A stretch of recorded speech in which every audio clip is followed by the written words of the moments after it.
Ito ang mga kwentong amazing tungkol sa mga OFW na farmers din. May nakilala kaming masipag na Pinay na 7 days a week kung magtrabaho. Factory worker na, magsasaka pa. Siya si Annabel Banday Seo. Mas kilala sa online sa kanyang alias na Inday Abel Bisaya. From the land of the rising sun, Japan! Isang Japan sa pinakasikat na travel destinations para sa maraming Pinoy. Mapa-ordinaryong tao o celebrity, ito ang pinipiling lugar para magbakasyon. But as we all know, hindi lahat ng Pinoy na pumupunta sa Japan, bakasyon ang pakay. Pero recently, may nakilala kaming masipag na Pinay na 7 days a week kung magtrabaho.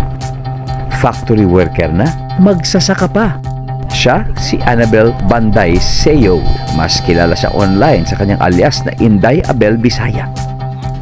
Hello ka-amazing! Ako ang probinsyanang Pinay sa Japan. Welcome sa aming farm. Si Inday Abel naman ay residente ng Shimane Prefecture, isang probinsya sa Honshu Island. Ako ay Bisaya, galing sa Davao City ng Mindanao. Late 90s na ako nakapag-Japan. Yung mga pupunta dito sa Japan noon, ang tinatawag naman sa amin ay ang mga cultural entertainer. Pero late 1990s nang makilala niya ang kanyang future husband na si Suji Seo na kung tawagin niya ay Dana. Hi.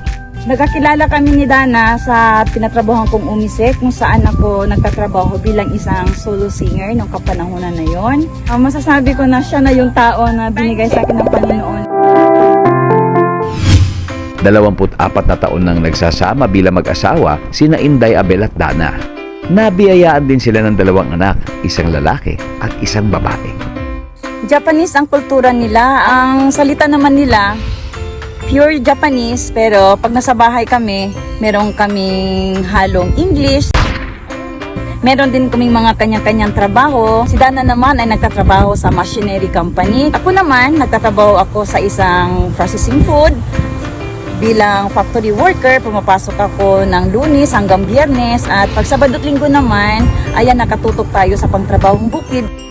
Ang maganda rito, pag-aari nila ng asawang si Suzy Dana Seo ang 4 na ektaryang lupaing sinasaka nila. Yung tingnan nyo naman yung damo, guys. Ayan, kailangan tanggalin natin yan para hindi siya sagapan sa pag-harvest natin, at saka maganda ang quality kapag nagtanggal tayo ng mga damo. Hanggang sa pag-aani, magkatulong pa rin ang mag-asawa. Bukod sa palay, na-enjoy din ng mag-asawa ang pagtatanim ng gabi o taro, pati na rin ng black beans. Ito yung banding namin pag Sabado, pag weekend. Ayan, nagde-date naman kami dito. Okay, ayan ka-farmer. Ito po yung na-harvest natin ngayon. May 6 na container tayong nakukuha.